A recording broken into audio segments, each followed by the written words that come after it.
जादुई सोने का चूल्हा। रामपुर नाम के एक छोटे से गांव में एक बुढ़िया औरत अपने पोते अखिल के साथ रहा करती थी। अखिल के माता पिता बहुत दयालु थे, पर उनका देहांत हो गया था जब अखिल छोटा सा था। उनकी ही तरह अखिल की दादी भी बहुत दयालु थी। अखिल के घर पर कोई भी आता, उसकी दादी उन्हें खाली हाथ नहीं जाने देती, और उसकी इसी आदत से परेशान अखिल एक दिन अपनी सब्जियां बेचकर घर आता है, जहां वो देखता है कि बिना पैसे लिए उसकी दादी ने कुछ सब्जी अपने पड़ोसन को दे दी। ये देख अखिल को बहुत गुस्सा आता है और वो अपनी दादी से बोलता है, दादी जी, मुझे पता है मुसीबत में फंसे लोगों की मदद करना तुम्हें अच्छा लगता है, पर इसका मतलब ये तो नहीं कि आप अपना नुकसान करके किसी का भला करो। नुकसान? कैसा नुकसान बेटा? किसी की मदद करने से भला कौन सा नुकसान होता है? आज आप दूसरों की मदद करोगे तो कल यही लोग आपकी मदद करेंगे। दादी जी, दूसरों की मदद तब की जाती है जब हमारे खुद के हालात बहुत अच्छे हों। मुझे पता है बेटा, हमारे हालात अभी सही नहीं चल रहे, पर तू एक बार उनके बारे में भी तो सोच जिन्हें 2 वक्त की रोटी भी नसीब नहीं होती, जिनके सर पर छत नहीं है। उनसे एक बार जाकर पूछ। तुम्हें उनसे ज्यादा हमदर्दी है? तुम जाकर पूछो, मुझे नहीं पूछना कुछ भी। मुझे बस इतना पता है कि अभी हमारे हालात सही नहीं चल रहे, और ऐसे में तुम किसी को भी फ्री में सब्जियां नहीं दोगी दादी, बस। पर मेरे हालात अभी भी उनसे अच्छे हैं, और ऐसे में अगर हम उन गरीब की मदद कर देंगे तो क्या खराबी है इसमें? दादी, इस बारे में अब मुझे आपसे कोई बहस नहीं करनी। मैंने बोल दिया तो बोल दिया, और अगर फिर भी आपको मदद करने का इतना शौक है तो आप जाकर गरीबों की मदद करो। मैं नहीं कर सकता, क्योंकि मैं खुद बहुत गरीब हूँ। इंसान पैसों से अमीर और गरीब है, और हम जैसे जो गरीब हैं वो इंसान तो दिल से अमीर होता है। लेकिन अखिल अपनी दादी को कोई जवाब नहीं देता और वहां से चला जाता है। हर बार की तरह एक बार फिर दादी और अखिल की बहस हो जाती है, और इस बार भी दादी अपनी बातों पर अड़ी रहती हैं। ये देखकर अखिल का गुस्सा 7वें आसमान पर चढ़ जाता है और वो बिना कुछ खाए जाकर सो जाता है। अगले दिन भी अखिल बिना कुछ खाए और अपनी दादी को कुछ भी न बताकर भूखे पेट सब्जी बेचने के लिए चला जाता है।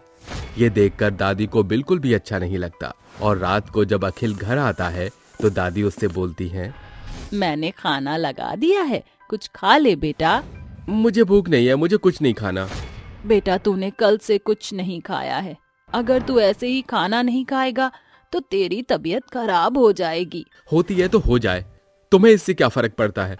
तुम तो बस पूरे रामपुर गांव वाले को खाना बांटो और उनकी मदद करो। मुझे माफ कर दे बेटा, मैं अब से बिना पूछे तुझसे अब किसी को कुछ नहीं दिया करूंगी, और ना ही किसी भी प्रकार की मदद करूंगी। बस तू खाना खा ले। मेरी बातों का बुरा मत मानो दादी जी, मैं आपको कभी किसी की मदद करने से नहीं रोकता। मैं ये तुम्हें बात समझाना चाहता हूँ कि एक इंसान दूसरे की मदद तब कर सकता है जब वो उस हालत में हो, और हमारी हालत अभी इतनी अच्छी नहीं है दादी। मैं सब समझ रही हूँ। दादी जी, आपको पता है ना, अपनी जमीन गिरवी रखी हुई है। मैं इतनी मेहनत करके अपनी जमीन को वापस छुड़वाने के लिए ही तो सब कुछ कर रहा हूँ। अब ऐसे में अगर आप फ्री में लोगों को सब्जियां बांटोगी और अपने घर के पैसे किसी और को दे दोगी, तो हम अपनी जमीन कैसे छुड़वा पाएंगे? मैं सब समझ चुकी हूँ बेटा, अब से मैं ऐसा नहीं करूँगी। अच्छा चलो, फिर अपना मूड ठीक करो और खाना खाओ, मेरी प्यारी सी दादी माँ। ये बोलकर दोनों साथ में खाना खाते हैं। खाना खाने के बाद अखिल सो जाता है। ऐसे ही कुछ दिन बीत जाते हैं, पर अखिल की दादी अपनी हरकतों से बाज नहीं आती। अब भी कोई अखिल के घर पर आता तो दादी उसको मना नहीं कर पाती और अपने पोते से छुपकर लोगों की मदद किया करती। ऐसे ही एक दिन अखिल का एक्सीडेंट हो जाता है, जिस वजह से अखिल सब्जी बेचने का काम नहीं कर पाता, और उसकी दवाई इतनी महंगी होती है कि उसके घर की सारी जमा पूंजी और घर का राशन खत्म होने की कगार पर आ जाता है। और दादी खुद से बोलती हैं, हे भगवान, ये क्या हो गया? अब मैं क्या करूं? राशन भी खत्म होने को आ रहा है। अब तो बस 2 ही दिन का राशन बचा हुआ है। अब मैं क्या करूं? ये बोलकर दादी अखिल के लिए खाना बनाती हैं और उसे दे देती हैं। 2 दिन बीत जाते हैं और घर का सारा राशन खत्म हो जाता है। इसके बाद दादी अपनी पड़ोसन के पास जाती हैं और उससे बोलती हैं, बेटा, मेरे पोते की तबीयत खराब है, जिस वजह से वो काम नहीं कर पा रहे। इसलिए मुझे तुमसे थोड़ी सी मदद चाहिए थी। क्या तुम मेरी कुछ मदद कर सकती हो? दादी जी, कैसी बात कर रही हो? तुमने उस समय मेरी मदद की जब किसी ने भी मेरी मदद नहीं करी। तुम एक नेक दिल इंसान हो, भला तुम्हारी मदद करने से कौन पीछे हटेगा? अब बताओ मुझे, मैं तुम्हारी क्या मदद कर सकती हूँ? मेरे घर का राशन खत्म हो गया है। क्या तुम मुझे थोड़ा राशन दे सकती हो? हाँ हाँ, क्यों नहीं। तुम यहीं रुको, मैं अभी कुछ करके आती हूँ। ये बोलकर दादी की पड़ोसन रसोई में जाती है और रसोई से कुछ दाल चावल आटा निकाल कर निशा को दे देती है और उससे बोलती है, किसी भी तरह की कोई भी दिक्कत हो तो मुझे याद कर लेना, ठीक है? धन्यवाद बेटा, मेरी मदद करने के लिए। ये बोलकर निशा वहां से चली जाती है और अखिल के लिए खाना बनाती है। तभी बाहर से उसको एक छोटी बच्ची की आवाज सुनाई देती है और वो बाहर जाकर देखती है कि एक छोटी बच्ची अपने सिर पर बड़ी सी टोकरी में कुछ बर्तन और एक मिट्टी का चूल्हा लेकर उसके दरवाजे पर खड़ी है। ये देखकर दादी उस बच्ची से बोलती है, क्या हुआ प्यारी बच्ची, तुम्हें कुछ चाहिए क्या? दादी माँ, मैं 2 दिन से ये मिट्टी का चूल्हा और बर्तन बेच रही हूँ ताकि इन्हें बेचकर मुझे कुछ पैसे मिल सके और उन पैसों से मैं अपनी भूख शांत कर सकूं।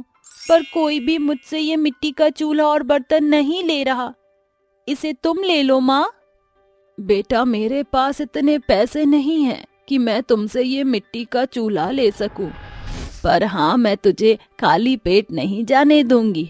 तुम खाना खा लो और अपनी भूख शांत कर लो। ये बोलकर दादी किचन में जाती हैं और खाना अपने हाथों में लेकर सोचती हैं, अगर ये खाना मैं उस बच्ची को दे दूंगी तो अखिल को क्या दूंगी?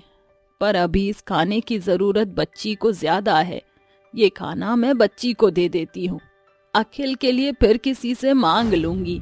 ये बोलकर दादी वो खाना उस बच्ची को दे देती है और खाना खाकर वो बच्ची दादी को मिट्टी का चूल्हा देते हुए उससे बोलती है, अम्मा, तुमने अपने हिस्से का खाना मुझे दिया और मुझ जैसी बच्ची का पेट भरा, इसलिए मैं ये मिट्टी का चूल्हा तुम्हें देती हूँ।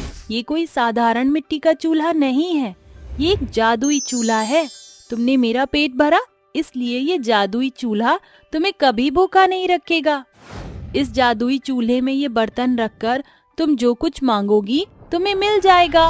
वो बच्ची जादुई चूल्हा बुढ़िया को देकर वहां से चली जाती है और दादी अंदर जाकर उस जादुई चूल्हे पर बर्तन रखती है और बोलती है, मैं चाहती हूँ कि आज मुझे खीर पूड़ी मिले।